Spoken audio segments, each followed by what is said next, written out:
time he would step out, every time Israel would step out and try to plant something, the enemy would come in and steal it, or they would destroy it.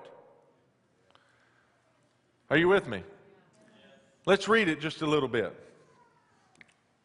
So it was, whenever Israel had sown, Midianites would come up, also Amalekites, and the people of the east would come up against them. Then they would encamp against them and destroy the what? Produce of the earth as far as Gaza. That's a long way. And leave no sustenance for Israel, neither sheep, nor ox, nor donkey. Every time they would go to step out, the enemy was there. Every time I try to do something, I'm just not fruitful. I might as well just stop doing this, because every time I try to do something or start some type of revival, when I get inspiration, the enemy comes in and just knocks me down. Every time I've tried a business, I've just failed. Come on. I've wanted to be a dancer, but every time I go to dance, I get mocked and get shut down. And every time I look in the face of my own face in the mirror, all I hear is, I don't like you, so I might as well just enjoy it. You can't find any kind of sustenance in your thinking. If you don't have fruit in the mentality, you'll never produce fruit geographically. Oh, come on. If I'm thinking negative, if I'm thinking fear, I will produce it. If I'm in fear, I will draw it.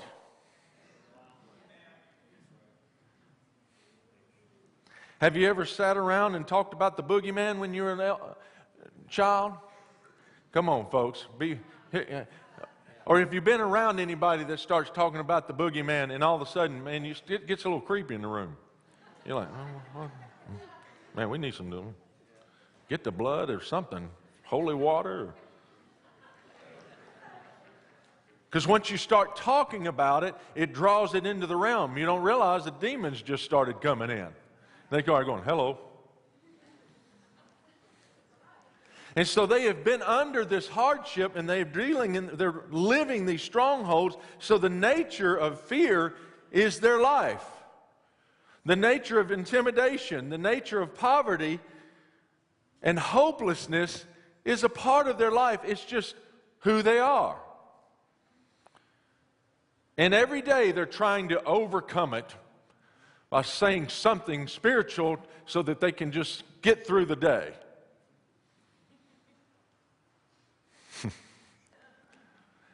And here comes God in just a minute to tell you, you mighty man of valor. Yeah, I'm serious. In the midst of when you don't deserve it, and in the midst of where everybody's prophesying darkness and we're not going to make it, God is about to go, y'all are awesome. You ready? And the first thing that's going to happen is we're going to go, are you ready?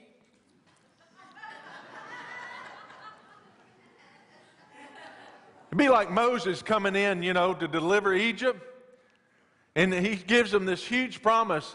I'm going to lead you into the promised land, and it's going to be flowing with milk and honey. They wanted to stone him immediately. Come on. Because they were under a mentality, and that's all they knew. And when the promises of God came to awaken who they were, this deliverance started happening, and they started manifesting. Oh gosh. What I'm saying is God's goodness is coming in such a way to you that it's going to cause you to spit and sputter for a while. But if you can start focusing on the visitation and the goodness instead of your old self, you won't sink back into the past. You'll be projected into the future.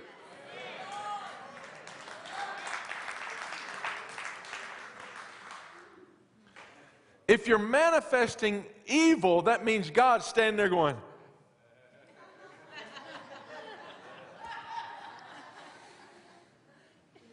oh, yeah. That's what Gideon's about to do. That's what you're about to do, praise the Lord. Thank God we're about to manifest all of our stuff so that we can get a hold of the promise.